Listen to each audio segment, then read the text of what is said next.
What's up? You made it to Meelypops episode 39. Check your phones. July 30th is a month away. That means we will be in the middle of the National. So let's get ready. 1 month out. What do you need to do to prepare for the biggest show?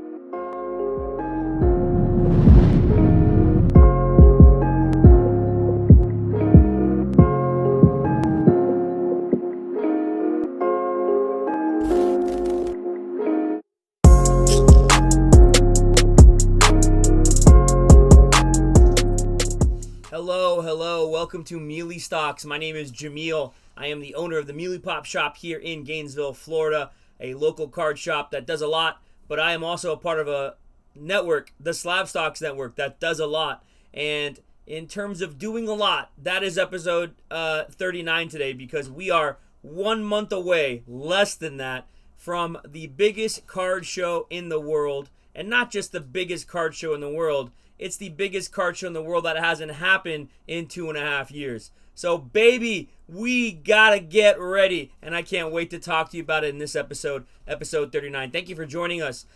Really quick, before we get into episode 39, I want to share with you something regarding that I'm a part of, and it will be after the National. So I know this whole message and whole teaching and whole informative element and whole podcast is about episode 39, the National, and prep a month away. But 2 months away, we are from something that is going to, I believe, really change the game when it comes to card shows. I'd love for you to come to the show. I'd love to you to be a host, as I'm part of this. It's called Collectors Con. Go check our website out, collectors-con.com. It's going to be held at the Tampa Bay Convention Center. It is going to be 400 plus tables. I cannot announce some things yet, but if you follow our Instagram, you follow our channels, we're going to have giveaways as well. There is going to be some game-changing announcements coming in these next weeks. I know the focus is on the National, but I just want to plant this seed and let you guys know, if you can make it, first off, our state is awesome. Tampa Bay is incredible, and we're going to have one of the most unique shows,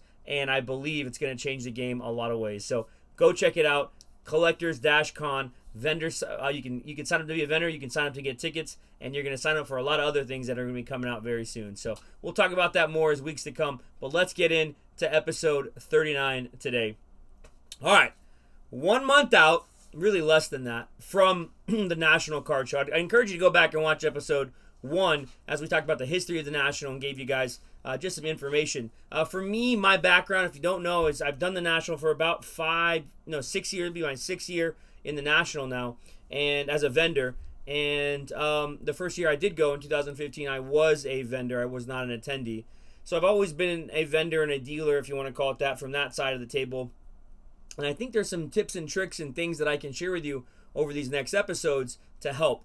But I think what I'd like to do today is for you to say, I'm either check that off or I need to check it off, and create that checklist, that to-do list in regards to preparing for this event. So 1 month out, first thing to talk about is tickets. And I get this question a lot for those of you who may have not bought your tickets yet or who may be considering tickets. There's different packages. You can buy them for certain days depending on when you come in. I would encourage getting the VIP tickets because of the early element in getting into the event early. I believe with the VIP tickets, and correct me if I'm wrong in the comments, but you get a perk of getting in earlier than the general public each day you purchase the VIP. I know there's a cost element to that. So if cost is a big deal and you're only going to be there maybe 2 days or 3 days, maybe VIP is not for you. But if you're planning on being there and you're one of those people who really wants to seek out deals and also be very efficient with your time, something that I think a lot of people do not talk about is the efficiency in how you use your time at the National, because trust me, it's chaos. You're going to be overstimulated and you're going to miss things. So I want to encourage you, pay attention to your tickets. I look at it as opportunity cost, right? The National only comes around once a year, and the opportunity for you at the National, the placements where you're at, how you're handling it, is very important. I say be strategic. Now, if you're going to be there the whole week and you want to be more networking, hang out, enjoy the experience, the atmosphere, go for it. Trust me, I would love to be able to just enjoy the National. I'm on a different side of it. But if you are going really to grind and work, and if you're looking there to flip and buy, you gotta take care of that VIP package. You gotta do it. It just makes sense. Otherwise, you can buy tickets per day. I will throw this out there. Wednesday is the VIP day, right? They let people in and the show starts. I think they let VIPs in at 5 and the show starts at 6 or something along that line on Wednesday. But if you could help a vendor and you could be working the show with a buddy or a friend or something like that, and you could obtain a dealer badge because you will be helping deal, that I think is the go-to. I know it's very hard to obtain. I know it's very hard to gain. But if you could get an early setup day, which is Tuesday badge, or a dealer badge in general, you will be spot on, because then you'll be able to get in even earlier than VIPs, get in when the show floor opens to the dealers, and you might be able to access Wednesday around 8, 9, 10 a.m. when everything kind of gets going on the setup day, and you might be able to access early setup day on Tuesday. So I'm giving you that as just kind of a caveat. If you do know of somebody who could use some help and they can get you a dealer badge and you'll be working with them, they may be able to buy that for you. Now is the time to make that decision, though, and seek out that person. Go check out the forums. Go around in Facebook and Instagram and see who's going to the National. See if they need more help and you can get a dealer badge. It will be monumental from the aspect of access to the facility and access to the show. All right, tickets, done. Hotels for me is a very, very, very important element. If you don't have a hotel right now, you might be out of luck. I know some of the hotels have sold out already. I know some of the hotels have some availability, not for every day. So make sure you book your hotels. The National website, I'm sure you can access it very easily. Google it. They have some hotels that are listed. I'm not 100% sure if every hotel has been booked or not. I didn't have time to go through all that. But I will say this, Airbnbs, whatever you can get is important. There are hotels that can join and touch the Rosemont Center. They have a walkway over the road there. A lot of people like to stay there. I think it's great for access. It's great for efficiency. It's great for you if you need to leave some stuff in the room and you can't carry it all around, which we'll get to in a little bit. But you probably won't sleep and you won't have any sanity. And I say that because for me, I'm not going to tell you where I stay, but I like to not be 100% accessible to everybody all time. So for some people, maybe you might want to stay a little bit of ways. A lot of people do talk about traveling and going this place, going downtown, going to enjoy a White Sox or a Cubs game, because I know those games are happening during that time, which you definitely can do. Just going and enjoying Chicago. I mean, Chicago has so many really cool things. I love Chicago. I've had an opportunity to take my bride there, and we've spent some just vacation time there, and that's just really cool. You know, get on the water, take the riverboat tours, go out to Navy Pier, get a dinner at one of the cool steakhouses. Go to gotta get some deep dish pizza, right? You got to do all the things. But with that, I think it's important to understand where you want to stay. Now, if you don't stay in Rosemont, you stay outside somewhere, and you think driving in, you are going to have to deal with traffic. Sometimes they have some issues, and you think you're 5-10 minutes away, you may be 20, 30, 40 minutes away. So think about those things. Obviously, rental cars get into play. Ubers become very tricky, and you might be spending a lot more than you want. So that kind of tears into the idea of budgeting, right? So talked about tickets, talked about hotels, and now I want to talk about budgeting, because I think people don't realize how, I mean, obviously if you go to a card shop and you're a card fanatic and you love to rip and you love everything about cards, you know how quickly you can blow through money. But with this trip, specifically being in Chicago, access, food, hotels, getting around, just play money, whatever, aside from money you're going to spend at the event, it's very important to understand those dynamics. There are a lot of people that I meet who come to the National with set budget and blow it in the first day, don't meet their goals that they have for the National, and then all they're doing now is trying to recoup money while they're at the greatest show on earth, right? And they're trying to recoup these costs. They're trying to find ways to get more money to accomplish the next task. And the problem with that is that's nothing about that is guaranteed. You may not get money for this or for that. You may not get what you want. So you may wind up losing things. So budgeting is very key. Making sure you understand the elements of how much things are, understanding the elements of hotels and taxes and whatever. I mean, I come from Florida, and my state and my county, you might think it's a 7% sales tax. That's how it works. It's not how it works with hotels in Chicago, I'll tell you that. I remember it being 15, 18% on top of things, and just all the elements that you have going on there. We're going to have other Meelypops episodes in the next for 3, 4, and 5. I'm going to get into all other details of it, specifically selling at the National, so I'm not going to touch too much on that. But make sure you're budgeting right, and you're not in your mind saying, I'm going to sell this, and that's going to fund that. That may not happen. Trust me, the National is going to be a selling and trading bonanza. And I have a feeling this year, more so than any other year that I've been at it, there are going to be people buying, but it's going to be a lot different than what you expect, because everybody, and I mean everybody, is going to have a lot of the same stuff out there, and it might affect how you sell that stuff at the National. So keep that in mind. I talked about setup days, which I think are important to understand how Monday and Tuesday work. I'm just going down through my list here. But one thing I want to bring up is kind of understanding the after hour National specific activities.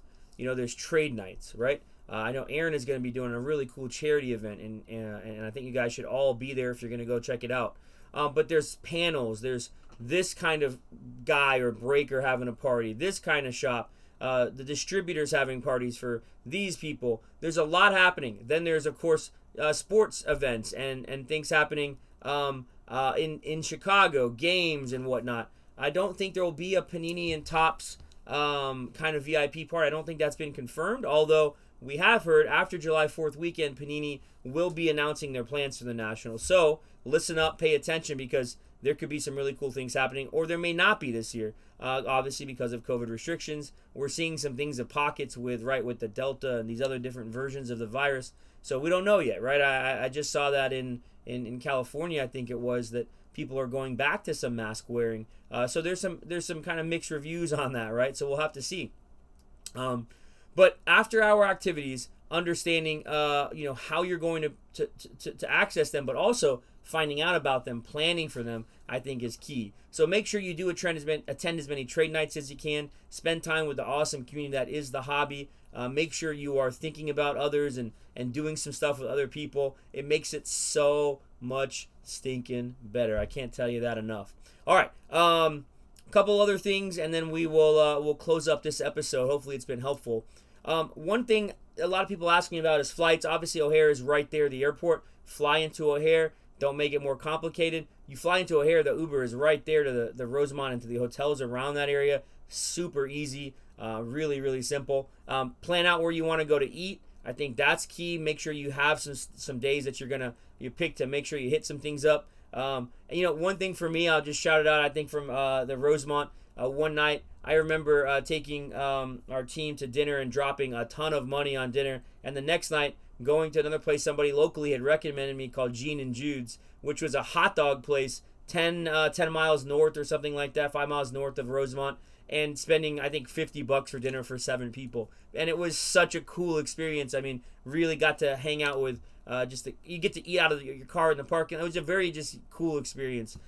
There's a lot of places like that in Chicago where and Rosemont, in the areas where you just have to kind of find it. So do your research. I think you'll learn a lot. Ask the locals. The locals are really cool in Chicago. They always have been very forthcoming with information. They want you to know how to experience the city. They want you to know how to experience the area, and I love that about it. So it's dope. And of course, the people in Chicago have a very different accent, which is really cool to hear as well. All right. Lastly, traveling to Chicago. Mind you, you are not in Chicago. You are in Rosemont, which is a kind of a suburb of Chicago. So getting into the city is going to be about 20, 30, 40, 50, 60 minutes, depending on how you travel, depending on time of day you travel. So if you're thinking, I'm just going to go to the show all day, and it'll be easy, I'll just go downtown and get back, you're going to go and you're going to experience a lot of traffic and a lot of issues with that too. So be mindful of those things. If you're thinking about doing a lot of things specifically in the city, downtown in the city, I think those are key to remember. But again, all that's going to just help you. So hopefully we've gone over some things, as you kind of start to prepare in your mind 30 days out from this show. The last thing I'll touch on, and I think is important, has to do with the cards you're bringing, right? Has to do with how you're going to transport and bring in things to trade or sell. that's got to be something you have figured out. Whether it be one of the rolly cases or a special case or a duffel bag, just be very mindful. It's a massive, massive event. Security can be a problem, so there is theft. And third, which I think a lot of people don't think about, is the fatigue that it takes mentally and physically if you're carrying around 50, 70, 80 pounds of cards and you and you don't normally do this, right? So be mindful of all those things, plan it out, and I think it's only going to lead to a better experience for you in the long run at the National this year in Chicago. So for you wax heads out there, want to know about some things coming out this week, important to note, UEFA Mosaic Soccer is coming out this week. Got a shout out to England, 3 Lions, baby. Raheem Sterling and Harry Kane scored today as they, they upset Germany. They beat Germany. And really cool seeing the Euros play out with the soccer card market. That comes out on Friday. We also have Topps Finest UEFA coming out on Friday. So you kind of have a little duel there between Topps and Panini, which will be cool to see. You additionally I take that back. You have Topps Finest. We have a Champions League. You have UEFA Mosaic. There's a lot going on. You'll figure it out. You have additionally Panini Noir Basketball coming out on Friday, which is a very exciting release. Mosaic Soccer, by the way, comes out Wednesday. And then I believe there are some other releases as well. I can't think of them all, but it's quite expensive. Oh, a really big release. Sorry, Friday is Chronicles Draft Football, which for me is a really big release for the South down here, being in the SEC country. People love it. Shout out to all the Gators that are going to be in that with Trask and Tony and Pitts having their downtown cards and stuff like that. Hopefully, I think that's on the checklist, a few of those. But yeah, a lot of cool things happening, guys. A lot of cool releases this week from the wax world. Have a great July 4th weekend this weekend, everybody. Remember, man, we are so blessed in this country in so many ways. Celebrate, your freedoms. Celebrate your independence. But you know what? Celebrate it by helping other people as well. Enjoy that by remembering what we should be about, right? Helping others, thinking of others. Take somebody to a card store and buy them some packs, right? Celebrate July 4th the right way, baby. All right. Love you guys. Appreciate it. And hopefully this Meelypops episode spoke a little bit to you about 30-day prep for the National coming up in just a few weeks. The National is coming 20